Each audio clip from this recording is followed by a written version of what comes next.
Bueno, queridos, a ver cómo hago esto, porque esto seguramente, mira que estoy acostumbrada a hablar y a dar charlas por ahí y trabajo en la radio todas las noches, pero esto es el brete más difícil de todos los que he acometido en mi vida, por razones obvias. Antes que nada, agradecer que hayáis venido tantos aquí a Ávila, a este encuentro eleusino, que no sé si será el último, pero desde luego es el primero sin Fernando, es el primero sin mi padre y hombre, impresiona mucho, ¿no? Impresiona, pues porque precisamente la última vez que le vi, que estuve con él, fue aquí.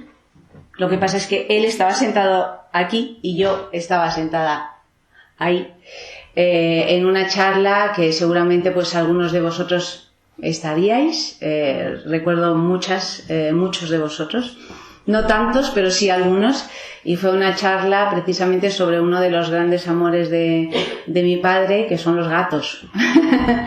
Y entonces, bueno, pues hablamos de gatos y literatura, incluso recuerdo que hicimos un concurso de gatos, de a ver quién adivinaba los diferentes tipos de gatos, el gato de Cheshire, el Garfield, etcétera. Y la verdad es que fue algo muy grato, y por aquello de que nada es casual sino causal, tal y como decía mi padre, pues no me parece casualidad que la última vez que yo estuviera con él fuera compartiendo escenario, porque compartimos mucho trabajo, mi padre y yo, compartiendo felinos, que también compartimos muchos, y en esta ciudad, en Ávila, y en este convento que ha sido testigo de varios encuentros eleusinos. Me ha quedado esa cosa que a veces queda así suspendida en el aire, que te queda en el corazón, que cuando se acabó el encuentro, o sea, cuando se acabó la charla que compartimos, pues me dijo: ¿te quedas a comer? Y yo había venido con unos amigos y le dije: no, papá, me voy a comer un chuletón, vente. Y me dijo: no puedo, tengo que comer aquí. Y no me quedé a comer con él. Son estas cosas que, bueno, evidentemente, pues uno nunca imagina que no le habría vuelto a ver. Nos abrazamos, yo me fui a comer un chuletón, muy rico por cierto, y punto final. Hoy llego aquí, veo esta sala, veo este lugar y claro, me ha dado un pasmo, ¿no? Porque claro, tiene una carga de pronto, pues que enorme para mí emocionalmente, y me imagino que también para vosotros, y desde luego para mi familia que están aquí, pues también. Antes que nada, yo quería agradecer de verdad, de corazón, a Javier Redondo y a Clara Boluda su buen hacer. O sea, es realmente increíble todo lo que habéis hecho a lo largo de estos años. Fabulosa la discreción y el amor. Inolvidable que Javier, tras no sé cuántos años de trabajo junto a mi padre, le siguiera dando de usted. A mí esto es algo que me hacía entre gracia y me resultaba enternecedor al mismo tiempo, y además mi padre lo agradecía. Es verdad que le llamaras de usted, Javi. Así es que 18 años, ¿verdad? Bueno, pues eso, una vida entera. Si estos encuentros eleusinos han continuado, yo creo que es gracias a Javi y a Clara, y por supuesto a mi padre, pero digamos que los que han tirado del carro, los que han estado ahí detrás organizándolo todo, y también, bueno, embridando el carácter en ocasiones leonino de Dragó, o dragoniano de Dragó, bueno, pues ahí han estado, incluso viviendo aventuras en otros lugares complejas, ¿no? En Grecia, en la India, en Marruecos, porque claro, los encuentros eleusinos se han hecho en diferentes lugares del mundo. Así es que, en fin, Javier, Clara, de verdad, un aplauso, porque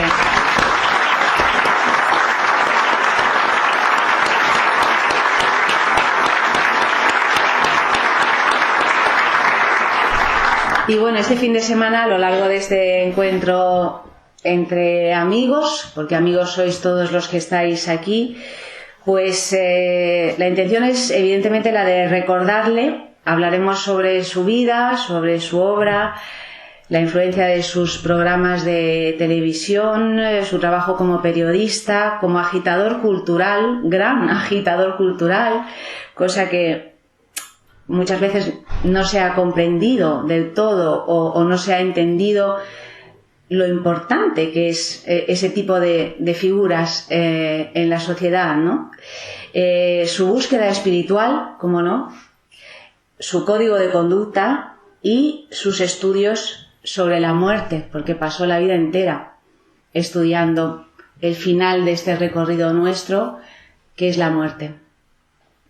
El programa lo tenéis ahí, o sea, no me voy a dedicar a leer el programa. Yo os voy a acompañar como pequeña directora a lo largo de este fin de semana. Y bueno, pues yo he pensado que lo único que puedo hacer hoy realmente es hablar. Se va a hablar, claro, de él como figura literaria y demás, pero yo puedo hablar de mi padre como padre. Al fin y al cabo, solo yo puedo hacerlo, y Aquela, que ha escrito una carta a Fernando que en unos minutos nos va a leer, ¿no? Aixa, mi hermana Aixa, está llegando desde Madrid. Ella no le gusta hablar en público, pero bueno, comparte todo esto. Esta charla la he titulado Escribe, escribe, escribe, como habéis visto en el programa. Y bueno, pues lo he titulado así porque era algo que él me decía siempre desde pequeña. Me lo decía 3 veces: escribe, escribe, escribe. Y es algo además que me di cuenta que hacía ya de mayor. O sea, hubo un día en que dije, ¿pero por qué me lo dice siempre 3 veces? ¿Y por qué no lo hago yo nunca? Ponerme a escribir, ¿no? Porque esa era la cuestión. Bueno, pues al final yo he escrito muchísimo sobre él, realmente. De hecho, en todos los libros que he escrito, él aparece como una figura principal, tanto en literatura egográfica o autobiográfica como en mi última novela, Si no amaneciera, que es una ficción en la que, digamos, el subtexto, no la trama, no el argumento, pero el subtexto, el conflicto que hay entre ese padre y esa hija, tiene mucho que ver con lo que él y yo vivimos, ¿no? O sea que, digamos que mi padre era escritor, pero era también un personaje de novela. Era ideal, o sea, era el clásico personaje de novela que además pues no tiene fondo, ¿no? Porque tenía tantas vidas y tantos brazos como los dioses y las diosas hindúes que realmente daba y seguirá dándome y dándonos mucho juego, ¿no? Pues mira, Aquela está escribiendo cartas y yo pues os estoy intentando contar cómo empezó todo y qué significa tener un padre como Dragó y qué significa tener un padre escritor, porque claro, esto un escritor como él, ¿no? Con sus características. Al igual que Aquela, yo me quedé huérfana cuando tenía 9 años, bueno, Aquela con 10, huérfana de madre, y entonces inmediatamente mi padre se convirtió en un todo. Realmente era padre, madre, gato, amigo, novio y todo, ¿no? Para mí era el hombre más divertido del mundo. Me lo pasaba realmente muy bien con él cuando era pequeña, y al mismo tiempo también más aterrador, porque era aterrador en el sentido de que era temible, ¿no? Toda esa energía y esa capacidad y esa pasión, ¿no? Que a veces que a menudo le llevaba a cambiarlo todo, a cambiar de mujer, a cambiar de país, a cambiar de coche, a cambiar de casa, a cambiar de profesión, a estar en esa búsqueda permanente de todo, de vivirlo todo, de vivir 1000 vidas en una. Entonces todo eso para mí durante la infancia fue algo muy divertido y al mismo tiempo, pues como os decía, pues también difícil, ¿no? O sea, era difícil seguirle, pero sin embargo estaba siempre buscándole, siempre intentando estar cerca de él y sobre todo esperándole, porque era un padre que se iba de viaje y no volvía nunca más, ¿no? Recuerdo estas esperas infinitas, esta nostalgia tremenda de él en mi infancia. Y nos carteábamos mucho, empezamos a tener una correspondencia muy nutrida desde que yo era muy pequeña, desde que tenía 3 o 4 años, porque yo por aquel entonces vivía con mi madre en Roma, ellos dos se habían separado, él viajaba constantemente por todo el mundo, los teléfonos no existían, o sea que una llamada internacional se hacía pues cuando se había muerto alguien, era algo que se utilizaba solo en situaciones de urgencia, y entonces pues estaban las cartas, esas cartas escritas generalmente a máquina, que volví a encontrar porque la mayor parte de ellas las había perdido y olvidado, además, pues porque yo era muy pequeña, y cuando escribí mi primera novela, Un mar violeta oscuro, que fue toda una búsqueda, una reconstrucción, digamos, de la vida de las 3 mujeres que me habían precedido, es decir, bisabuela, abuela y madre, pues ahí tuve la suerte de que pues tengo una familia que había dejado un rastro de tinta china, es decir, indeleble, y encontré un montón de material, tanto diarios como cartas, muchísimas cartas.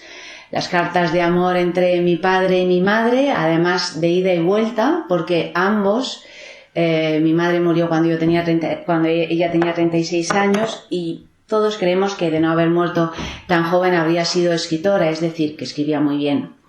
Y ambos, tanto mi padre como mi madre, eran muy conscientes de que escribían bien, por lo tanto tenían el prurito o la vanidad también de que cuando se escribían una carta el uno al otro hacían una fotocopia, de tal manera que se quedaban con una copia de la carta, de tal manera que yo heredé todas sus cartas de ida y vuelta, es decir, con las respuestas. Y para mí eso fue algo extraordinario que me ayudó muchísimo a escribir este libro y a reconstruir esas vidas, esa historia de amor. Entre todas esas cartas encontré también las cartas que mi padre me escribía y algunas de las que yo le escribía a él. Y bueno, os quería leer algunas de ellas porque bueno, tienen esta cosa graciosa, porque algunas están aquí en Un mar violeta oscuro, las transcribí para ilustrar mejor esa relación incipiente entre padre e hija, entre padre viajero, escritor, aventurero, y la niña pues que está ahí esperando a que vuelva. He puesto los papelitos como mi padre, en homenaje a él, no sé si os fijáis. La busco.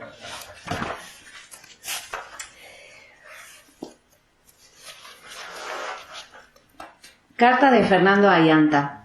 Dakar, 22 de febrero de 1973. Dice mi padre: Querida Ayanta, he pasado mucho tiempo sin escribirte porque estaba en el desierto y allí no hay buzones para echar las cartas. El desierto es un sitio muy bonito, lleno de animales y estrellas. Casi no hay hombres, pero da igual, porque puedes mirar al cielo y pensar y jugar con la arena. Hay muchísima, montañas y montañas de arena. Y acordarte de la gente. Yo te recordaba a ti y la noche de Reyes y los días en Roma.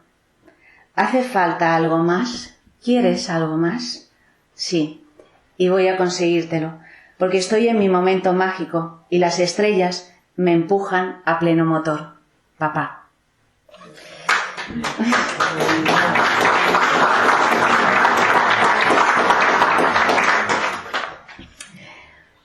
Un poquito más allá, en el 75, además, precisamente poco después de que muriera Franco, porque hay antes una carta que le escribe a mi madre, le dice: mira que pescarme la muerte de Franco en las antípodas. Claro, ¿cómo no le iba a pescar en las antípodas si siempre estaba en las antípodas, ¿no? Bueno, pues tras esa carta a mi madre me pone una parte para mí, ¿no? Y dice: quizá aparezca por Roma el día de tu cumpleaños o antes y pase ahí unas semanas. Estaría bien, ¿no? Voy a hacer todo lo posible, pero no te enfades si en el último momento me falla el plan. Ya sabes lo ajetreada y tonta que es la vida de los mayores. La televisión sigue poniendo las aventuras de Pipi. A veces la veo y me acuerdo mucho de ti. ¿Le has contado a mamá la película de los hermanos Marx que tanto te gusta? Escribe, escarabajo de la patata. Escribe, escribe, escribe. Necesito saberlo todo de ti, papá. Esta es la primera vez que, por lo menos, supongo que me lo diría, pero la primera vez que yo lo he encontrado escrito. Este escribe, escribe, escribe 3 veces. Este mantra que después me persiguió toda la vida. Más. Hay una carta de Fernando Ayanta, siempre, Fez, 8 de febrero de 1977. Dice: voy a comprar en la Medina un camaleón, que es una especie de lagarto con la cabeza muy grande y la costumbre de cambiar constantemente de color. Si me lo trajeran pronto, te lo llevaría por tu cumpleaños. Tengo muchísimas ganas de verte. ¿Por qué no me envías notas, dibujos y todo lo demás? Escribe, escribe, escribe. A veces me pongo triste pensando que estás tan lejos. Entonces me hago un cigarrillo mágico. ¿Te acuerdas? Y se me pasa. Muchos besos y hasta pronto, papá.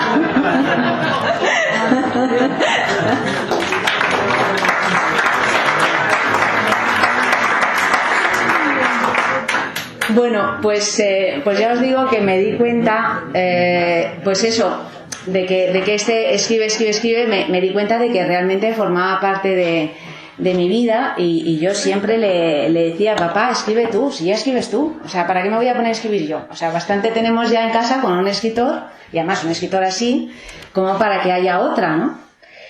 Y nunca le hacía caso y me he dedicado a muchísimas cosas en la vida.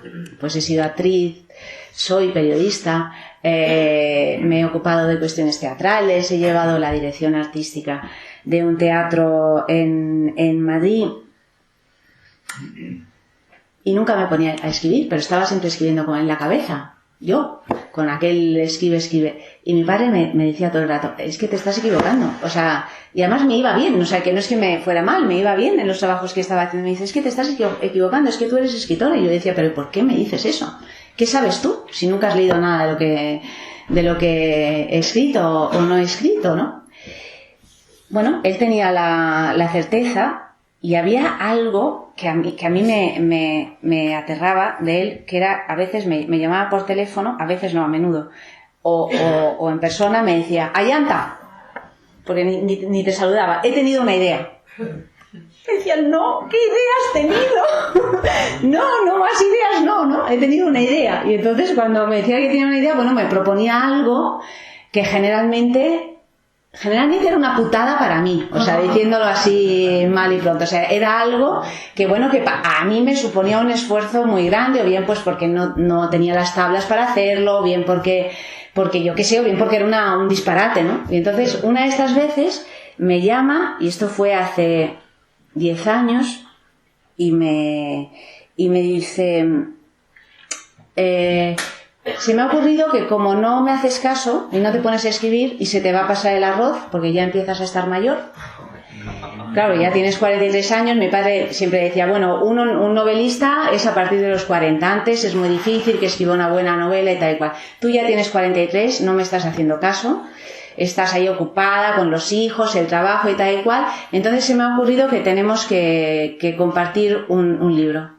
Y yo, ¿pero qué dices, papá? ¿Pero cómo que compartir un libro de qué? En el impasse de tiempo había nacido Aquela, que fue un niño que nació sin nariz, ¿verdad, Aquela? Siempre le hago esta broma. Con una nariz muy chiquitilla. Bueno, pues había nacido Aquela con un parto pues muy especial, muy peculiar, sobre todo en esos años, porque Naoko decidió pues dar a luz en casa. Entonces, bueno, pues por supuesto cuando Naoko se puso de parto, mi padre no estaba. Estaba en Nimes, en una corrida de toros, que es otro clásico, ¿no? O sea, nunca estaba. Cuando pasaban estas cosas, él pues no estaba. Y entonces, bueno, llamada va, llamada viene, Naoko con las contracciones, yo con Naoko, tal, hasta que por fin consiguió coger un vuelo y menos mal que el parto se eternizó, ¿no? Pues, la verdad es que no se acababa nunca aquello, duran 24 horas alucinantes. Pero bueno, el caso es que mi padre consiguió llegar para darle la bienvenida a su cuarto y último hijo, que es Aquela. Fue una aventura, fue un parto muy bonito, muy alucinante, muy alucinado también y tal. Y él, por primera vez, se dio cuenta que manda narices, o sea, con 76 años y después de haber tenido 3 hijos, lo del parto, o sea, se quedó flipado con el parto. Dijo, bueno, pero esto es maravilloso, o sea, esto es una experiencia increíble, no sé cómo me la he perdido con los otros hijos, claro, siempre andar de acá para allá, azacanado, con sus 1000 historias y tal y cual. Hay que escribir un libro sobre el parto natural y tal. Y le digo, papá, o sea, esto hay un montón de bibliografía sobre esto, hay gente que sabe mucho más que nosotros. Y me lo proponía a mí porque yo a mi hija Caterina, que está aquí sentada hace 24 años, pues me fui a dar a luz a un pueblo perdido que se llama Beniarbeig, allí por Valencia, porque ahí se podía dar a luz en el agua. O sea, una cosa muy hippie por aquel entonces. Entonces, bueno, mi padre consideró que con esta experiencia de Naoko, Aquela, Caterina y yo y tal cual, podíamos escribir un libro sobre esta historia. Y de ahí nace Pacto de Sangre, que es este libro. Fue aterrador, como siempre, porque él me dijo, mira, vamos a escribir un libro a medias. Yo escribo una carta a Aquela, que es el bebé recién llegado al mundo. Una carta que tiene que además tener un sabor a testamento, bueno, para que él lo lea, en efecto, como tú has dicho, Aquela, en tu carta, lo lea también cuando sea mayor y ahí quede dicho todo lo que quizá yo no le pueda decir a este último hijo que nace cuando yo ya soy tan mayor, ¿no? Y tú me escribes una carta a mí. Y me lo quedo mirando y digo, ole, o sea, qué bien, ¿no? Digo, más que nada porque es muy fácil, entre comillas, escribir una carta a un niño que acaba de nacer y es muy difícil escribir una carta a un padre con el que llevas relacionándote 43 años y con el que evidentemente has tenido de todo, ¿no? Porque eso es así, todos somos hijos y sabemos lo que son las relaciones con los padres, por muy bien avenidas que éstas sean, ¿no? Que era el caso entre mi padre y yo. Y dije, vale, papá, ¿y cuánto tiempo tenemos? 2 meses. ¿Cómo? Yo estaba, bueno, con todo el lío de mi familia e hijos pequeños, haciendo una ayudantía de dirección de teatro, trabajando en la radio y con la responsabilidad de escribir una carta a mi padre y que era el primer texto que escribía. Entonces, bueno, me pongo a ello, me pongo a escribir, con escribe, y bueno, y la carta sale, es una carta de amor a mi padre, pero tal y como él me había enseñado, porque claro, soy su hija, ¿no? Y él siempre dijo, lo habréis escuchado aquí 1000 veces, que un escritor es un samurái, que un escritor tiene que estar dispuesto a vender a su propia madre, ¿no? Esto lo decía siempre, que un escritor se debe a su verdad, a su honestidad, que eso es lo único que vale en el arte. Por lo tanto dije, vale, yo puedo escribir una carta al padre, que además no deja de ser un clásico, no mi texto, sino como género en la literatura, ¿no? Se han hecho mucho esto de la carta al padre o a la madre, pero claro, tengo que ser completamente honesta y tengo que hablar también del conflicto, porque siempre hay un conflicto y además si no hay conflicto, no hay historia, no hay literatura, no hay nada. Por lo tanto, me obligué a mí misma a, tal y como me había enseñado él, a no soslayar lo que me dolía, sino que justo lo que me costaba escribir, escribirlo, confiando en que él lo recibiría pues con los brazos abiertos, porque solo estaba poniendo en práctica lo que él me había enseñado. Pero bueno, el envite no era fácil, ¿no? No solo eso, sino que el juego era todavía más atroz y eso era algo muy común entre mi padre y yo, que andábamos siempre con estos jueguecitos y siempre nos salieron bien además, que él me dijo, mira, lo vamos a escribir a cajón cerrado. Es decir, yo voy a escribir mi parte, tú no vas a leer nada y tú vas a escribir tu parte y yo no voy a leer nada. Cuando lo tengamos acabado, nos lo repartimos, ¿no? O sea, tú me envías tu parte y yo te envío la mía y así queda. No se puede mover, no se puede cambiar nada, nada. Él estaba en Birmania, en Rangún concretamente. Yo estaba en Madrid. Y entonces, bueno, pues empezamos a escribir este libro a toda máquina porque por cuestiones editoriales se tenía que presentar en el Día del Padre, que no sé cuándo es, me parece que es en marzo o así. Hola, acaba de llegar mi hermana. Hola. Bueno, pues se tenía que presentar en el Día del Padre o así. Entonces empezamos a escribirlo rápidamente y claro, llegó el momento en que yo le tenía que enviar estas 60 páginas que eran esta carta.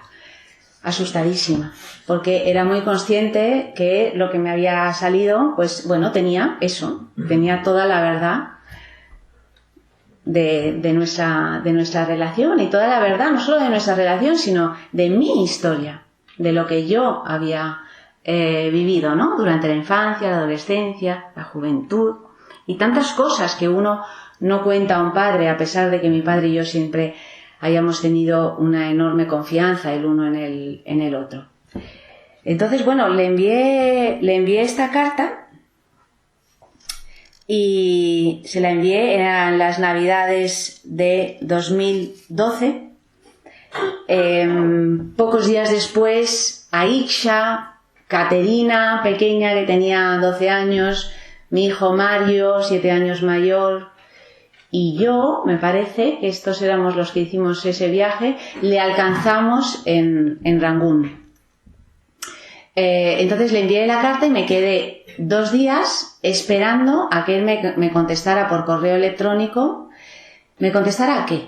Me contestara, claro, al primer texto que había escrito en mi vida, que se iba a publicar, con el peso que eso significa, es decir, siempre hay muchas personas que piensan que ser hija o hijo de Fernando Sánchez Dragó puede ser algo un poco plumbeo, ¿no? Porque tienes esta figura paterna que te aplasta y tal. Yo nunca me he sentido así, en absoluto, para nada. Es decir, yo siempre me he sentido absolutamente ayudada, en el sentido psicológico, aupada, animada a hacer hasta las cosas más difíciles. Es decir, yo no sentía ese peso, pero evidentemente, si tú escribes una primera cosa y tienes tú tu peso, es decir, tus inseguridades, tus cosas y tal y cual, pues bueno, se lo envías a tu padre, que además es Fernando Sánchez Dragó, y es como, hombre, es un poco complicadito el asunto, ¿no? Entonces, bueno, me tiré 2 noches sin dormir esperando a que él me leyera el texto y mientras yo me leía el suyo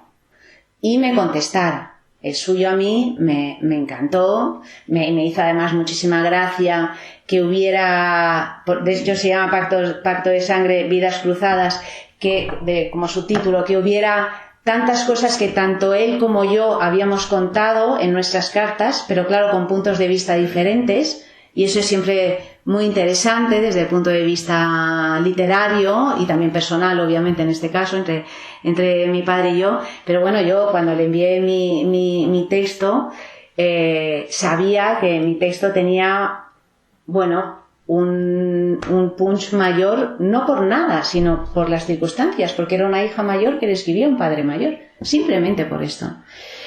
Estuve 2 noches sin dormir, esperando a ver qué le parecía yo como escritora, ya que siempre me había dicho aquello de escribe, no se fuera a equivocar, porque claro, podía haberse equivocado perfectamente.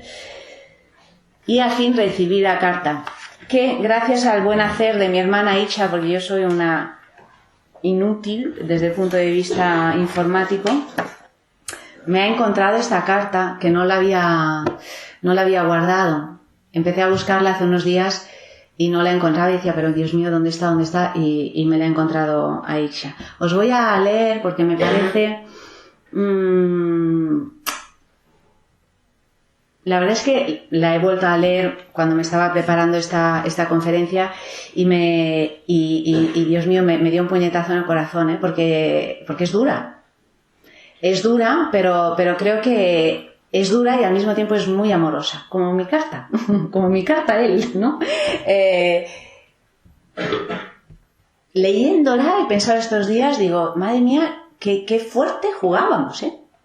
Qué fuerte y qué bien se mantuvo nuestra relación siempre, porque siempre tuvimos una relación espléndida.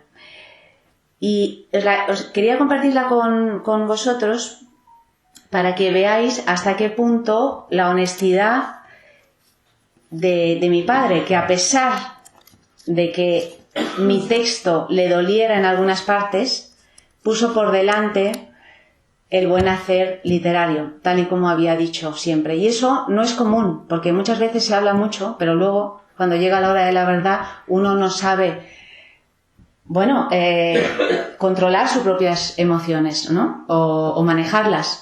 En el caso de mi padre, no. Hizo honor realmente a lo que siempre había dicho. Entonces, bueno, esta carta, como os decía, es 22 de diciembre de 2012. Nosotros, toda la familia, llegaríamos el 24 de diciembre a pasar la Nochebuena en Rangún, una Nochebuena absurda, como os imaginaréis. Y la carta empieza así. Bebo agua. Voy a omitiros solo un párrafo en el que habla de cosas concretas que no vais a entender si no habéis leído el libro o no lo tenéis muy reciente. Dice, bien, ya lo he leído, Glup. Tenías razón, debería haberlo hecho frente a ti en este Rangún que no sabes dónde está. Lo haremos releyéndolo yo en cuanto llegues. Tengo tantas cosas que decirte que lo mejor será no decir ninguna hasta que nos veamos, pues de hacerlo tendría que escribir un montón de páginas y eso por mail carece de sentido. Ante todo, vaya por delante y por descontado, mi absoluta convicción de que eres y serás una grandísima escritora, a condición, claro, de que te pongas de una maldita vez a ello. En cierto modo, sin darme cuenta, acerté de lleno con esa frase áspera que citas. A tu edad ya es hora de que te dejes de hijos y te dediques a escribir. Y luego sigue con estas cosas concretas que no... Lo retomo. Me acusas de ser transparente en exceso en la carta. Tienes razón, pero tú pecas de excesiva opacidad. Tan malo es lo uno como lo otro. Tu texto me ha hecho reír y llorar, me ha emocionado y me ha irritado, me ha producido admiración, rabia, desconcierto, gratitud, alegría, tristeza, sorpresa. Bravo, eso es literatura. He tomado notas al hilo de la lectura en varias fichas rayadas de esas que siempre me has visto utilizar. Me servirán de recordatorio. Quizá debieras trocear los párrafos, verás que yo lo he hecho. Al lector de nuestros días le asustan los que son largos. Te lo dice alguien que en otros tiempos llegó a escribir frases de 3 páginas. Hay 6 incorrecciones lingüísticas que deberías corregir, peccata minuta todas ellas. También hay errores, como los que tú detectaste en mi texto, e invenciones o inexactitudes, al menos desde mi punto de vista. Las repasaremos y las discutiremos.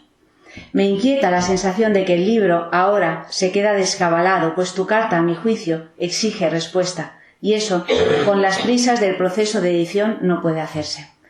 Quizá deberíamos plantearnos la posibilidad de sacar otro libro, y ese sí que tendría que llamarse Cartas cruzadas.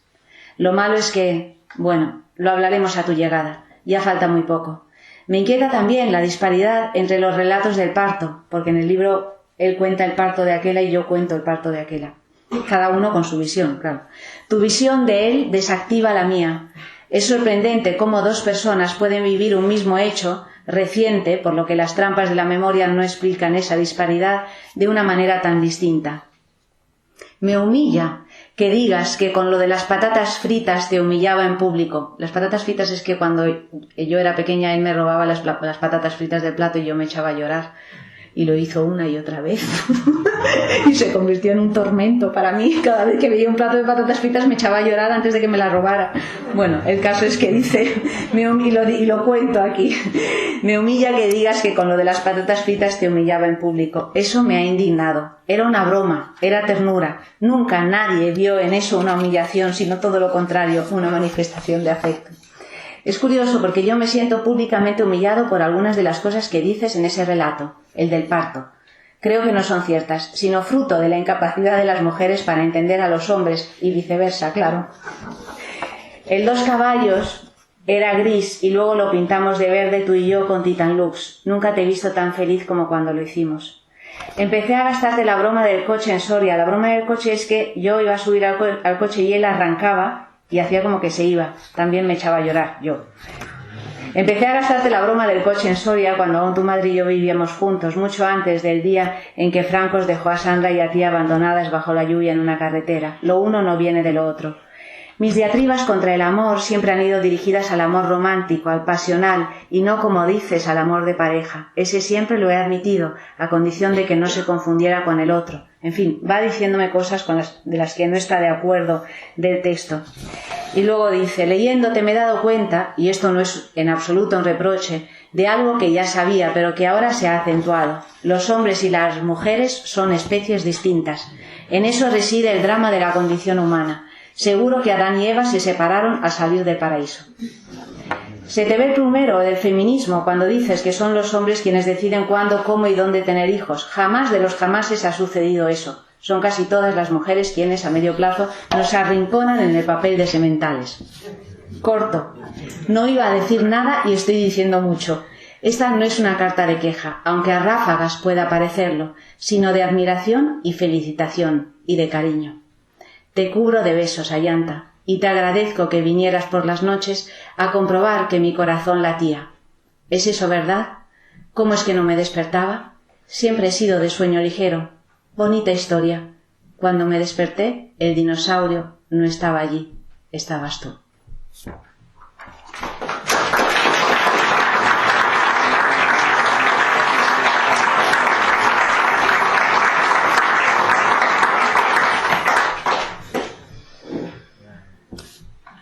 Cuando me desperté, el dinosaurio no estaba allí. Para quien no lo sepa, que seguramente lo sepáis, es el cuento más corto que se ha escrito jamás. Es un microrelato de Monterroso y que dice así simplemente: cuando me desperté, el dinosaurio todavía estaba ahí.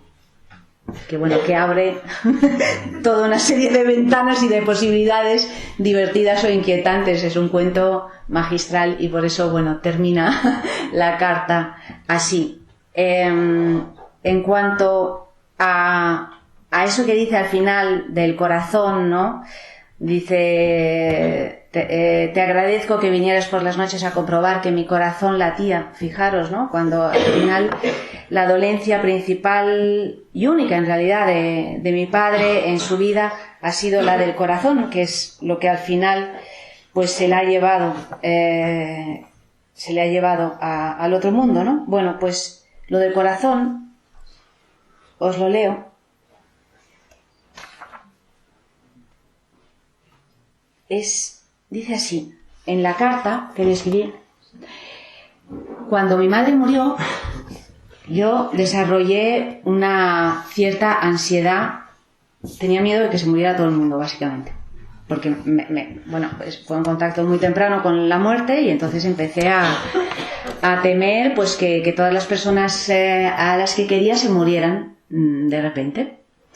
Y cosa que no va a suceder, aquella era un miedo, era solo un miedo. Y entonces, claro, uno de los principales miedos era que se me muriera mi padre también de repente. Yo decía, madre mía, ahora se ha muerto mi madre y ahora se me muere mi padre, y a mí qué me va a pasar, ¿no? O sea, ¿qué va a pasar conmigo? Y entonces, por la noche, cuando él dormía, me levantaba de puntillas e iba a escuchar si le seguía latiendo el corazón.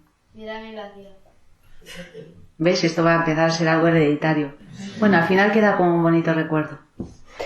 Bueno, pues y entonces escribí nunca se lo había contado estas cosas, no sé por qué nunca le había contado que hacía esto.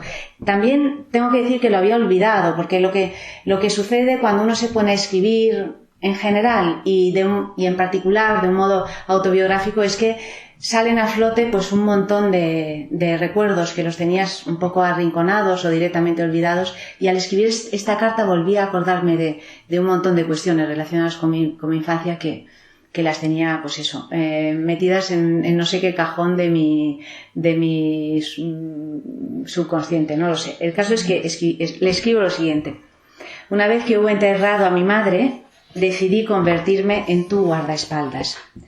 Por aquello de que no volvieran a pillarme desprevenida, te protegí de día y velaba tu sueño por la noche, pues había llegado a la conclusión de que lo más parecido a la muerte era el sueño. Me levantaba sigilosa en la oscuridad y recorría el pasillo hasta tu cuarto. Entraba despacio para no despertarte, apoyaba mi cabeza en tu pecho, me aseguraba de que palpitaba y, solo entonces, desandaba lo andado para meterme de nuevo en la cama. Así varias veces cada noche. Creo que nunca te diste cuenta de mis excursiones nocturnas en busca de tu corazón. Se convirtió en un rito propiciatorio del que tardé años en liberarme, hasta que un día escuché por primera vez el latido del corazón de Mario, mi hijo, escondido en mi vientre. Bueno, esta es la pequeña historia del corazón y a la que él hace referencia en la carta. Volviendo siempre a Pacto de Sangre, que evidentemente de los textos en el que he escrito, él es protagonista absoluto y de hecho es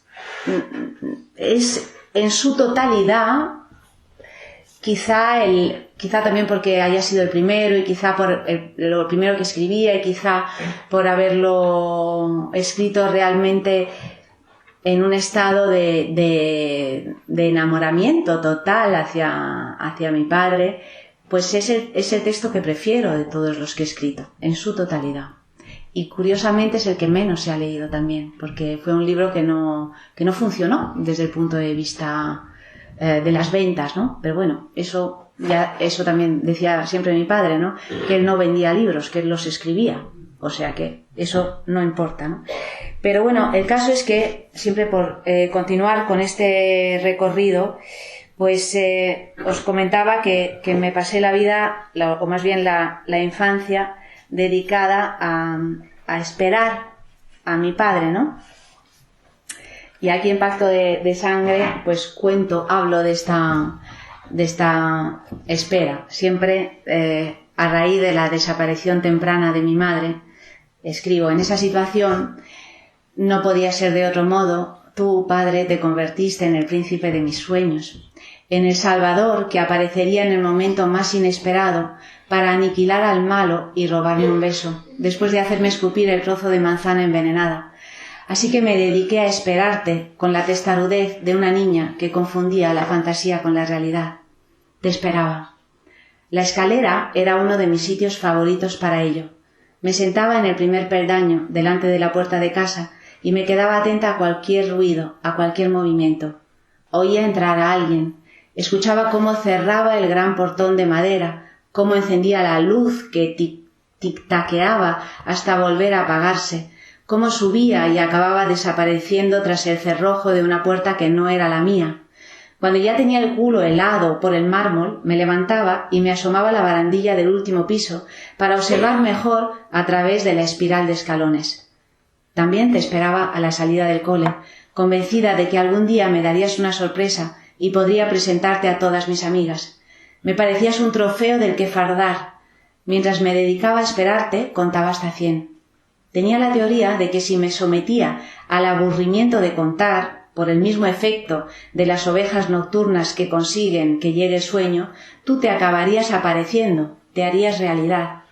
1, 2, 3, 4, 100. En mis clases de ballet, 4, 5, 6. En el autobús de vuelta a casa, 28, 29, 30. Con los patines sobre el asfalto agrietado de mi calle, 100. Y vuelta a empezar. 1, 2, 3, 4, 99, 100. Es cierto que te esperaba, pero también sabía que era muy difícil que llegaras.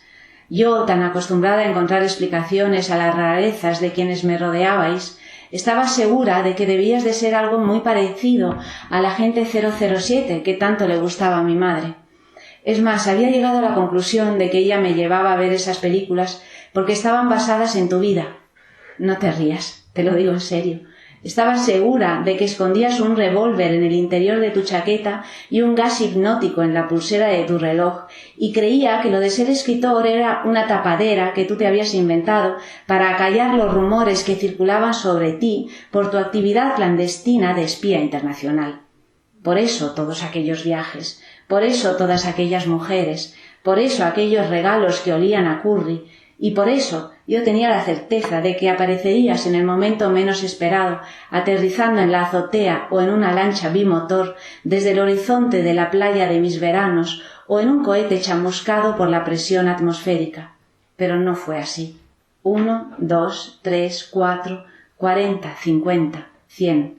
Te esperé, y raras veces fueron las que te tuve a mi lado. Bueno, esta es la cartita que le envía a mi padre. Es verdad, es que le esperé, es que mi padre se pasó mi infancia entera viajando y yo conseguía verle, bueno, pues cuando llegaba aquí en verano y pasaba los 3 meses de verano con él, o cuando, las raras veces, en esas edades que me podía sumar a uno de sus viajes. Pero es verdad que ahora me doy cuenta que esta espera del padre soñado, del padre idolatrado, ha sido un acicate increíble para mi imaginación de escritora. O sea, no, lo digo en serio, o sea que no hay nada que sea necesariamente malo en la vida, ni siquiera bueno, sino bueno, es lo que tú luego consigues hacer con eso, ¿no?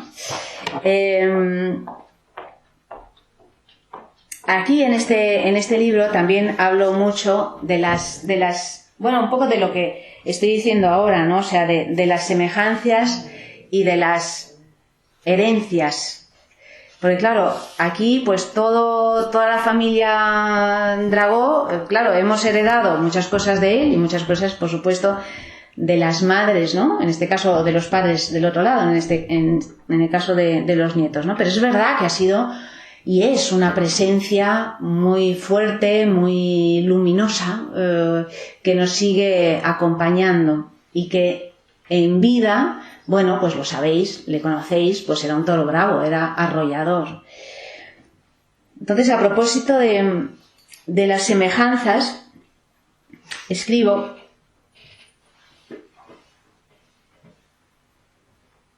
todavía ahora me sorprende parecerme a ti. La línea de la nariz, los ojos oscuros, la sonrisa que ilumina y más cosas. La capacidad de trabajo, el arrojo, la impaciencia, el placer de escribir. Pero lo que más me sorprende es que yo quiera parecerme a ti. Y que desee descubrir en mis hijos fisonomías y capacidades que demuestren que pertenecemos al mismo clan. Me gustas. Y por eso me gusto. No sé cuál es el porcentaje genético y cuál el adquirido en las semejanzas familiares. Lo que sé es que estas afinidades calman la inquietud que genera ese misterio en el cual andamos enzarzados desde que nacemos. Me refiero al misterio de vivir. ¿Qué sentido tendría si no hubiera una herencia? Si no sobrevivieran partes de lo que fuimos o de lo que enseñamos para armar el puzzle. ¿Para qué entonces todo este esfuerzo? Tengo en mi escritorio, justo delante de mí, una foto en la que Mario y tú, ataviados con unas chilabas egipcias, os reís mirando a la cámara mientras enseñáis el culo a un crucero que pasa por detrás. Abuelo y nieto en un mismo gesto cómplice durante un viaje por el Nilo. Es una imagen que me produce alegría porque plasma algo muy íntimo. Podría ser casi tu testamento vital. Al fin y al cabo, eso es lo que siempre has hecho. Reírte de los demás y enseñarles el culo. He tardado tiempo en comprenderlo, pero ahora ya lo sé, y lo pongo en práctica, aunque con menos descaro que tú, puesto que he llegado a la conclusión de que es una de las maneras más eficaces de llegar a ser uno mismo. Perseguir los sueños y los anhelos, por muy disparatados que parezcan, es garantía de éxito, y no me refiero al éxito económico o laboral, sino al que te hace mejor. Eso es lo que he intentado transmitir a mis hijos, y no ha sido tarea fácil. Me parece realmente curioso porque, bueno, de la misma manera que aquel ha leído una carta a su padre hace unos minutos, ¿no? Antes, pues esta carta que la escribí jugando con él a escribir, ahora le estoy leyendo algunas partes aquí a vosotros, pero le estoy leyendo a él porque está aquí entre nosotros, ¿no? Y jamás pensé que esta carta había tenido también este significado al final de este camino, ¿no? Hay otra cuestión relacionada siempre con él y con el aliento que me ha dado a lo largo de toda la vida, y es que, bueno, esto lo cuenta siempre Aisha también, porque mi hermana vive en el piso de arriba del apartamento donde vivía mi padre y donde ahora viven Naoko y Akela, ¿no? Y contaba este grillo del hogar que llamaba mi padre, que era la máquina de escribir, cuando todavía escribía a máquina, antes de que llegaran los ordenadores, y realmente esta máquina de escribir ha sido pues la música que nos ha acompañado a todos pues durante toda nuestra infancia, y Aisha la escuchaba de ventana a ventana por el patio de luces, y yo pues también pues en todas las casas y en todos nuestros viajes, ¿no? Y le escribo esto, le digo: el abecedario comienza por la A, es el primer trazo sobre papel, una A mayúscula, la A por la que empiezan los nombres de tus 4 hijos, Alejandro, Ayanta, Aisha y Akela, y es la génesis de una historia, de la tuya, de la nuestra, un relato sin tiempo, sin fechas ni orden, un viaje concéntrico por tierra y mar, bajo el sol, bajo la lluvia, o bajo el diluvio de tu máquina de escribir, que es la música de mis recuerdos, de los reales y de los imaginarios, de los vividos y de los soñados. Cuando era pequeña solía dormir a los pies de tu escritorio con esa canción de cuna. Me envolvía en una manta, me echaba en el suelo y te acompañaba mientras tecleabas, letra a letra, cientos de páginas. De vez en cuando me despertaba y allí seguías, rodeado de folios, de típex, de diccionarios, de libros, fichas, apuntes, fotos y castañas pilongas, musitando palabras incomprensibles. No te cansabas nunca. Pasabas noches enteras en vela, en las que escribías una historia, mágica, por supuesto, y otras dedicadas a la investigación de algún asunto mágico, por supuesto. Bueno, pues el diluvio de la máquina de escribir. Hay otra carta de mi madre que está en un malvete oscuro, pero que no os voy a leer. Una carta, no, un fragmento de su diario cuando mi madre vivía con él en Japón, en el que se queja no del diluvio, de la tormenta de la máquina de escribir, y de cómo los vecinos japoneses pues llamaban a la policía y demás porque no les dejaba dormir en toda la noche, y era una cosa completamente obsesiva, y decías, pero no puedes escribir por lo menos aunque sea un poco más flojo, ¿no? O sea, que no hace falta hacerlo así, pero claro, todo era hacerlo así en la vida, ¿no? A lo bestia. Y bueno, pues hasta aquí hemos llegado.